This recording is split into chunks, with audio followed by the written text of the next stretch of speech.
이름으로 기도합니다. 아멘. 뭘 피해야 되느냐? 그리스도인들이 피해야 될 것이 뭔가? 그 부분에 대해서 좀 살펴보겠습니다. 결단은 항상 필요하고 중요한데 또 왜곡된 잘못된 그런 결단을 하지 않도록 하나님께서 정말 은혜를 주시기를 바라고, 말씀을 그냥 글로 전달되어지고 그냥 어떤 하나의 어떤 명제로 전달되어지면 그것을 아주 다양하게 해석할 수 있기 때문에 사람들 따라서 위험할 수도 있고 왜곡되게 해석될 수도 있습니다. 그래서 같이 기도한 것입니다. 하나님께서 이 말씀을 통해서 전달하시고자 하시는 것이 성령께서 역사해 주셔서 사람의 판단에 왜곡되지 않도록, 나의 옛 교육받았던 그런 어떤 나의 가치관 때문에 하나님 말씀에 왜곡되지 않도록, 그리고 부족하게 시간적인 또 그 설명의 좀 부족함으로 이 하나님 말씀이 잘못 전달되지 않도록 그렇게 기도하고 나아가야 되는 것입니다. 그리고 우리 그렇게 오늘 하나님 말씀이 바르게 전달되고, 혹 그리스도인들이 피해야 할 것이고, 오늘 말씀은 그리스도인들이 피하지 못할 수 있는 여지가 있는 내용들, 이 초대교회 때 디도가 사역했던 지역에 그 성도들이 여기에 함정에 많이 빠졌을 수 있는 것들입니다. 그래서 이 시대에도 이런 경향으로 우리가 빠질 수 있습니다. 그래서 오늘 말씀, 이게 보통 어려운 이야기들이 아니지만 한번 하나님 말씀으로 믿어지고 한번 우리가 말씀대로 살아가야 되겠다 이렇게 다짐한 분이라면 성령께서 은혜를 주셔서 뭔가 변화를 일으키게 하실 줄로 믿습니다. 그래서 무엇을 우리에게 지금 수정하게 하시는지, 이 잘 바뀌지 않는 생활 습관이라는 것이, 익숙해진 이 태도가 어떻게 오늘 말씀을 통해서 바뀌기를 원하시는지를 기억을 하셔서 들으셔서 저와 여러분들이 결단을 하는 그런 시간들이 각자가 하나님께 주신 은혜도 그렇게 순종할 수 있으시기를 바랍니다. 뭘 피하라고 하는가 하면 어리석은 변론과 족보 이야기와 분쟁과 율법에 대한 다툼을 피하라 이렇게 이야기하고 있거든요. 여기에 대한 설명은 학자들의 의견을 담아서 제가 잘 전달해 보도록 하겠습니다. 그러면 이걸 왜 피하라고 하느냐죠. 어리석은 변론과 족보 이야기와 분쟁과 율법에 대한 다툼을 왜 피하라고 하느냐. 그거 하지 말라. 왜 그리스도인들이 하지 말라고 하냐, 그리스도인들에게. 그게죠.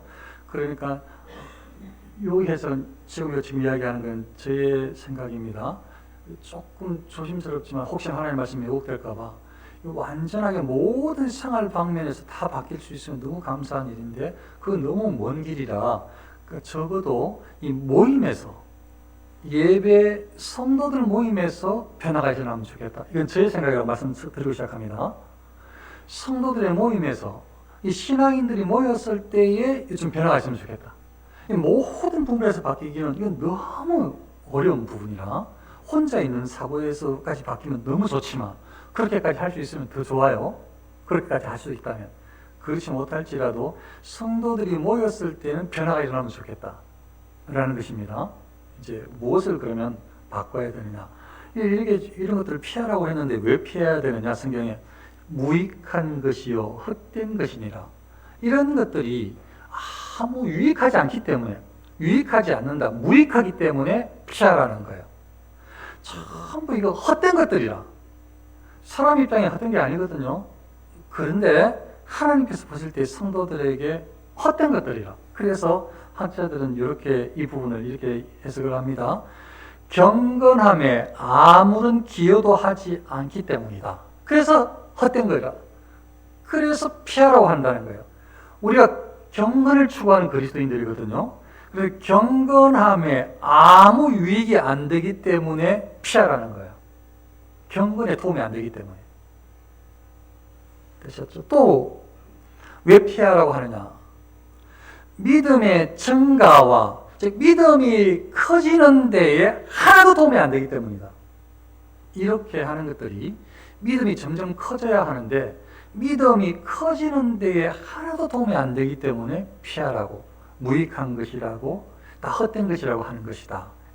그렇게 학자가 해석을 합니다. 또 거룩한 삶에 도움이 되지 않는 것이다. 거룩한 삶을 추구하는 그리스도인들에게 이런 것들은 하나도 도움이 안 된다. 그래서 무익하다, 다 헛된 것이다.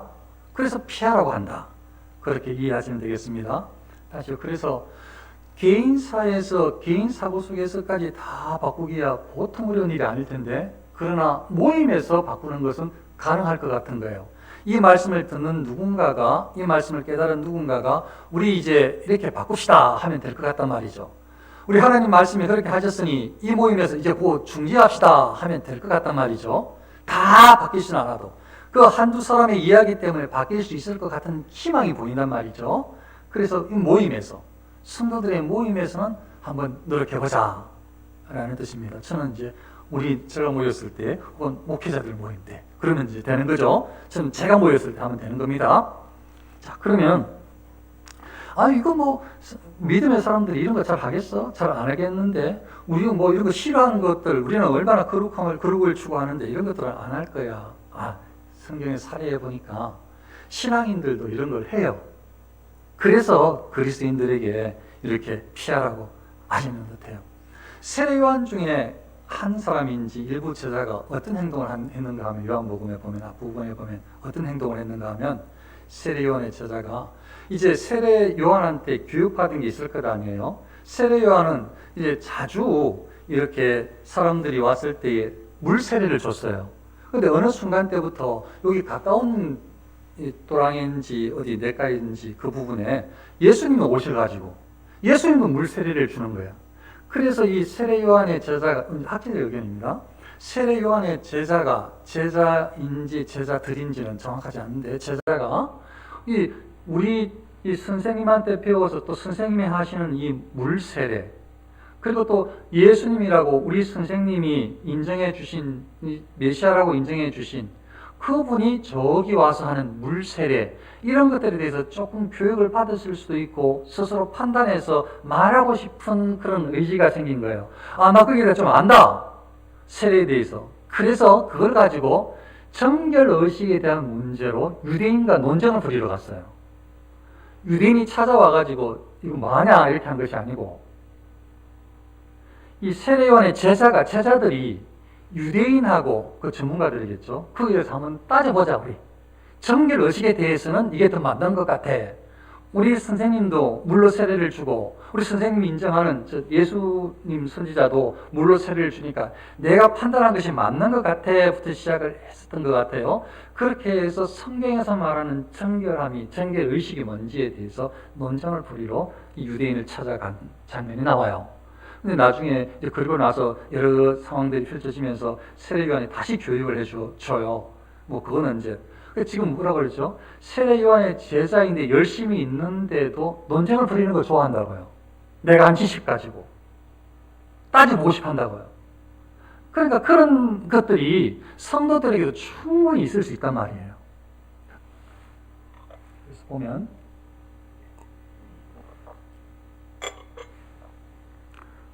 먼저 어리석은 변론과, 이건 이렇게 해석할 수 있대요. 어리석은 질문.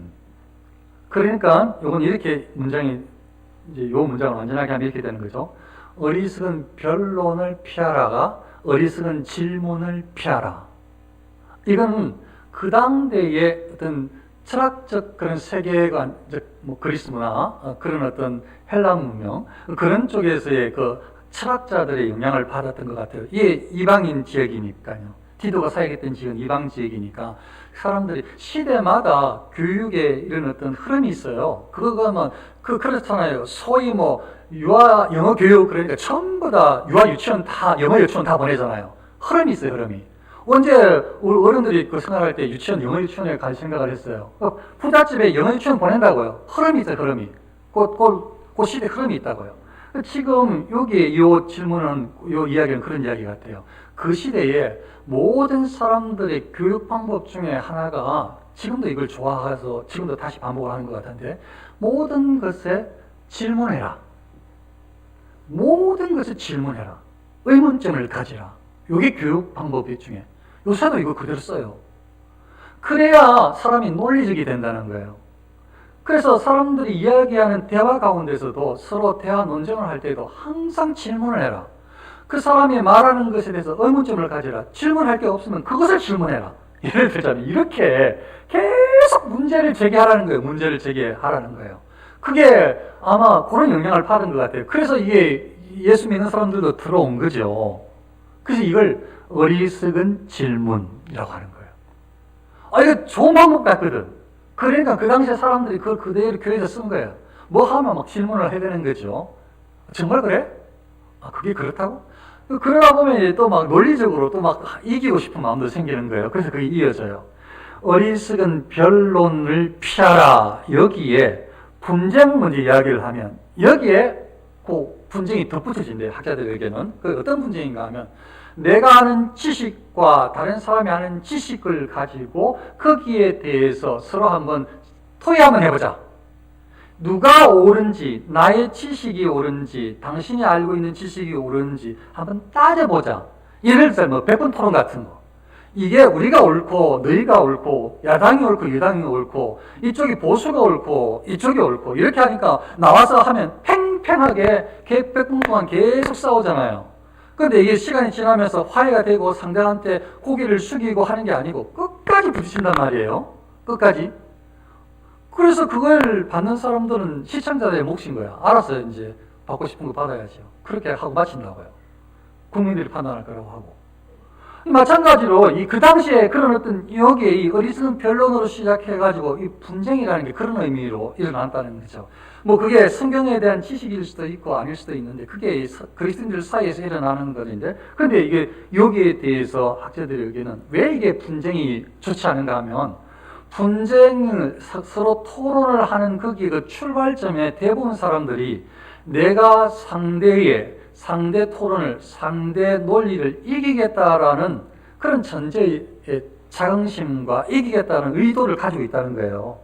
내가 반드시 이겨야 된다. 내가 이길 거야. 어떤 방법을 써서라도 내가 이길 거야. 이렇게 한다는 거예요, 토론에.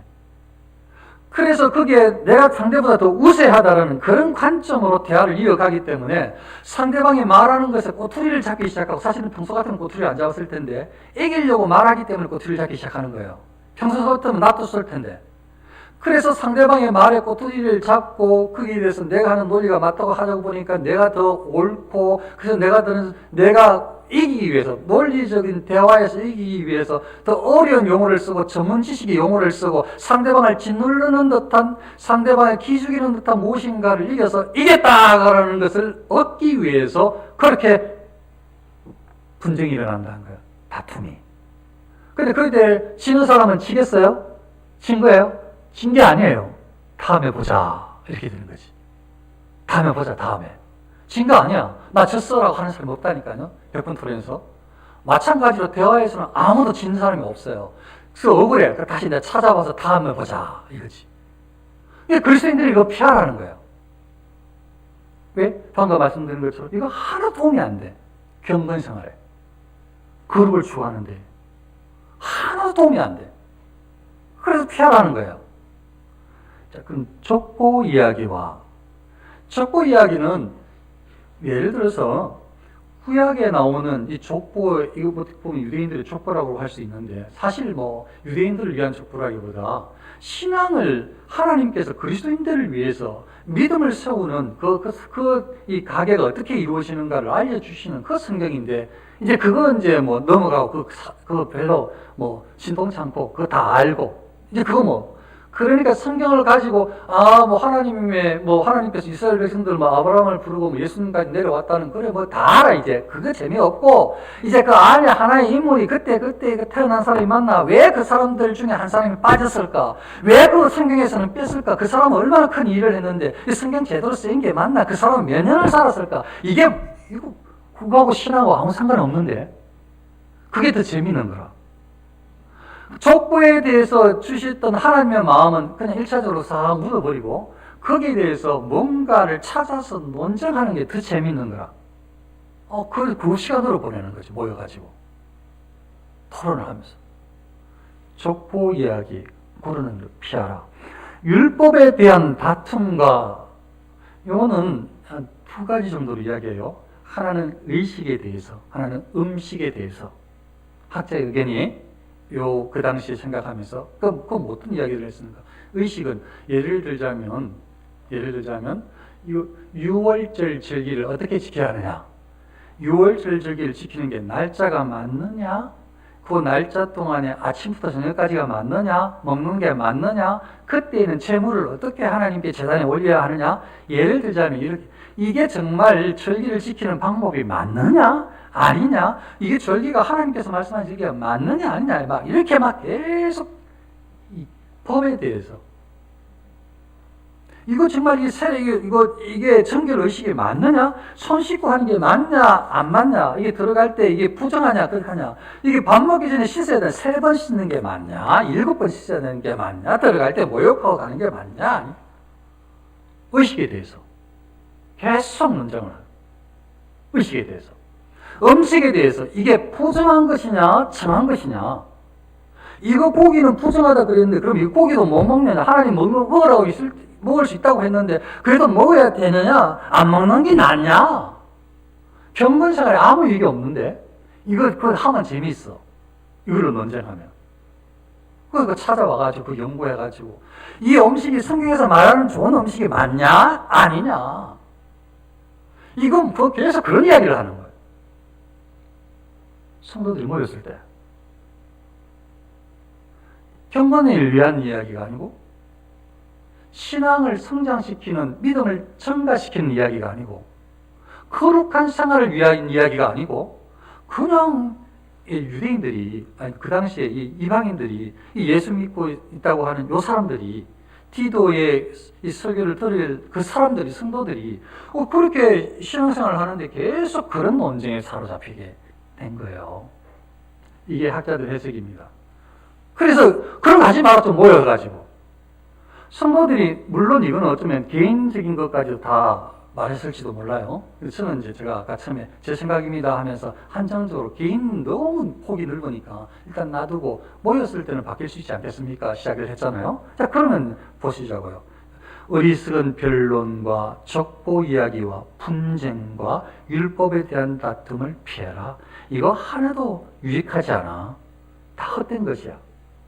되셨죠? 두 번째로,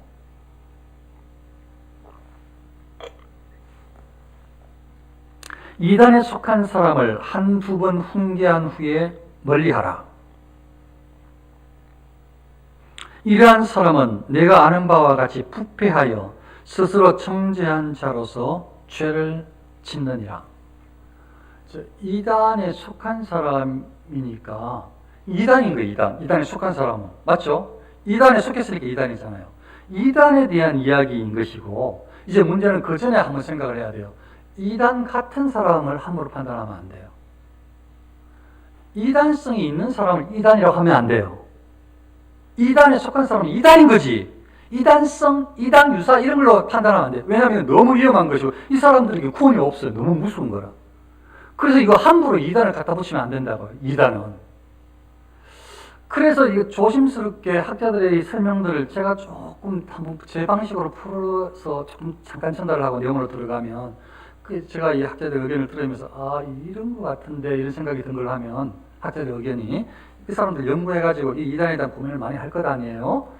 이 사람들 의견이, 만일 이 사람이 이단에 속한 사람이건 누구든지 간 이 사람이 이 진리를 증거해서 돌아올 여지가 있다면 그 사람은 이단이 아닌 것 같아요.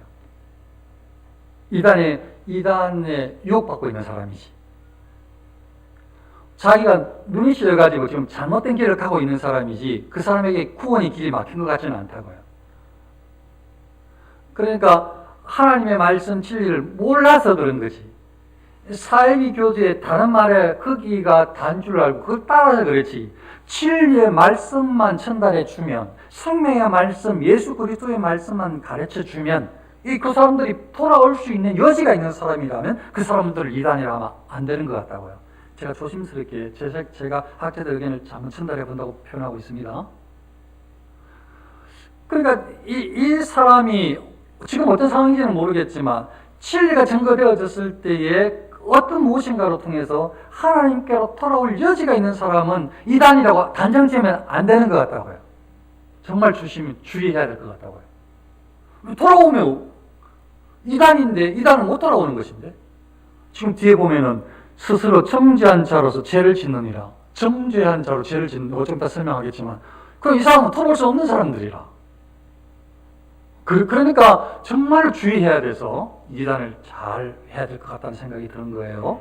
자, 그러면 이제 이 내용을 한번 보면, 이 이단에 속한 사람이라고 말하고, 그래도 우리가 또 잘 모르니까, 이단에 막 따라다닌다고 그 사람이 그 수괴인지 어쩐지 잘 모르니까 그 사람들에게 권면을 해야 되죠. 그런데 여기에 이제 이렇게 원래 이번으로 이제 그런 의미가 담겨져 있대요.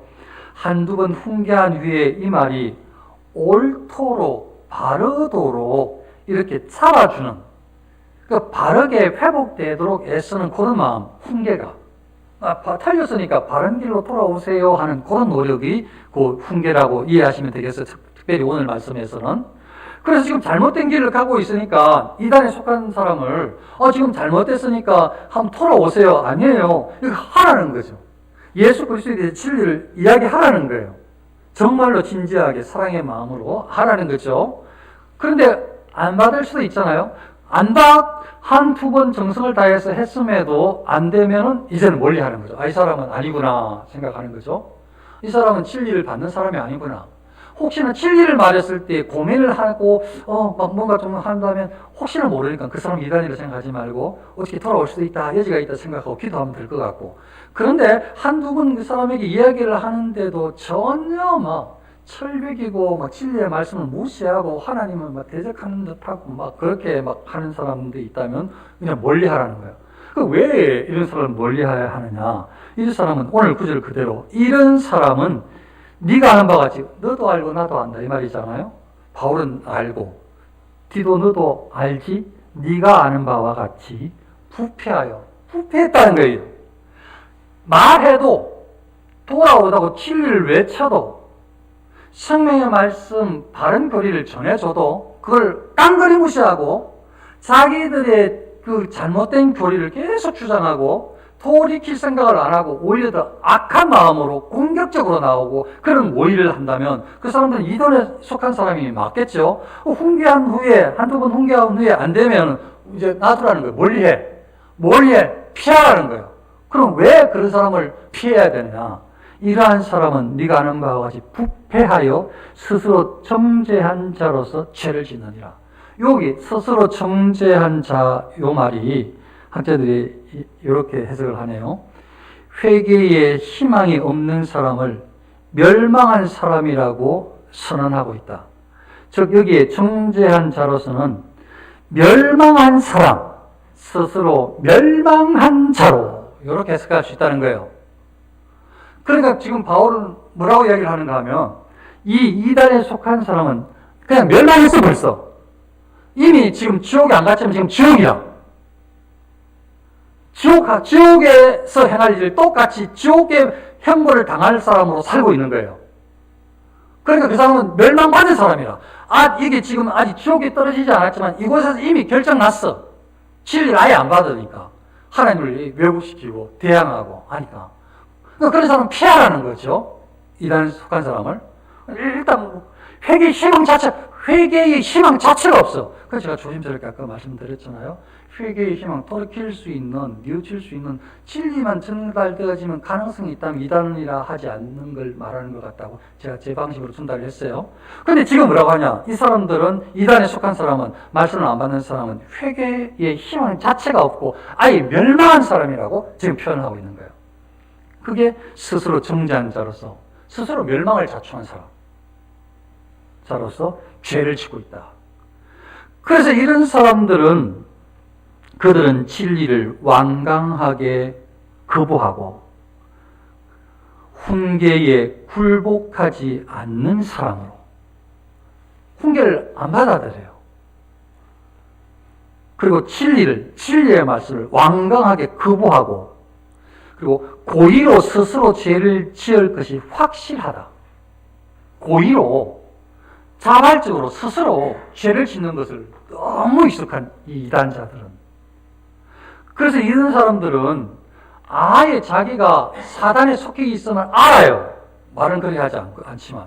그런 사람들은 말하죠. 정통교회에 다 사단의 목사들 사단의 수계라고. 지가 사단의 수계면서 정통교회 목사들을 전부 다 사단의 수계라고. 왜냐하면 그들의 주요한 임무는, 주요한 자기들의 그 욕망은 교회를 무너뜨리는 거거든요. 그러니까 교회를 무너뜨리는 거예요. 여기는 말하는 건 바른 교회, 바른 교회. 잘못된 교회를 무너뜨릴 필요 없어요. 잘못된 교회는 다 자기 친구들인데. 옷부터 사단에 속한 것인데 넘어뜨릴 필요가 없어요. 진리의 말씀, 생명의 말씀, 예수 그리스도를 구주로 고백하고 하나님께 순종하려고 하는 이 교회, 그리스도인들, 그들을 넘어뜨리는 게 그들의 목표거든요. 목표예요, 목표. 그러니까 그들은 때로는 교회에 침투해서, 때로는 여러 가지 방법을 통해서 그리스도인들을 넘어뜨리는, 무너뜨리는, 그들을 모함하는, 그들의 함정을 빠뜨리는 데에 계획적이에요. 아주 계획적이에요. 그리스도인들을 함정에 빠뜨리게 하는데. 그러니까 그들은 알아요. 논쟁하자 하면서 와요. 너희들 것이 틀렸다 하면서 하나님에 대해서, 예수님에 대해서, 성령님에 대해서 막 함부로 말을 해요. 그러면 다른 그리스도인들이 화가 날 거 아니에요. 의문이 생길 거 아니에요. 그럼 좋아해. 그래, 화내. 그래, 열받아. 일부러 막 부추겨요. 열받아라. 그래서 계속 부추겨요. 하나님에 대해서, 정의에 대해서, 진리에 대해서 틀렸다고. 계속 부추겨. 왜냐하면 구원에 대해서 생각을 하는 게 아니고 그리스도인들을 어떻게 흔들까에 대한 목표를 가지고 있거든요. 그래서 그리스도인들과 교회를 향해서 공격적이고 계획적이고 여러 것들을 계속 도모하는 악한 사람들이다. 그래서 이런 사람들은 네가 하는 바와 같이 부패했다, 썩었다. 스스로 정죄한 자로서 멸망한 사람으로서 죄를 짓고 있다. 이 말입니다. 그래서 피하라고. 이단에 속한 사람, 이단자들을 권면한 후에 안 되면 피하고. 왜냐하면 그들은 그리스도인들을 넘어뜨리는 게 목표예요. 여러분들 진리에서 떨어지게 하는 게 목표예요. 그래서 피하고. 그리스도인으로서 우리가 노출될 수 있는 그럼 뭐 하고 있으란 말이냐. 생각보다 우리가 이 경건을 추구하는 데에, 거룩을 추구하는 데에 약해요. 그거 하면 오히려 또 다른 사람한테, 서로들한테 눈치 줘요. 오히려 더 재밌는 게 TV 이야기든지 사람 이야기든지 정치 이야기든지 다른 이야기가 더 재미있지. 그게 더 재밌어요. 그거 신앙하고 아무 상관이 없는데도. 그래서 한번 생각을 해보자는 거죠. 자, 그러나 어리석은 변론과 촉복 이야기와 분쟁과 율법에 대한 다툼을 피하라. 그거 신앙의 경건 생활에, 믿음 성장에 아무 도움이 안 돼. 헛된 것이야. 이 말씀을 기억하여서 적어도 우리의 삶 가운데 일정 부분에 변화를 일으켜서 하나님 말씀의 순종함을 드러내는 그런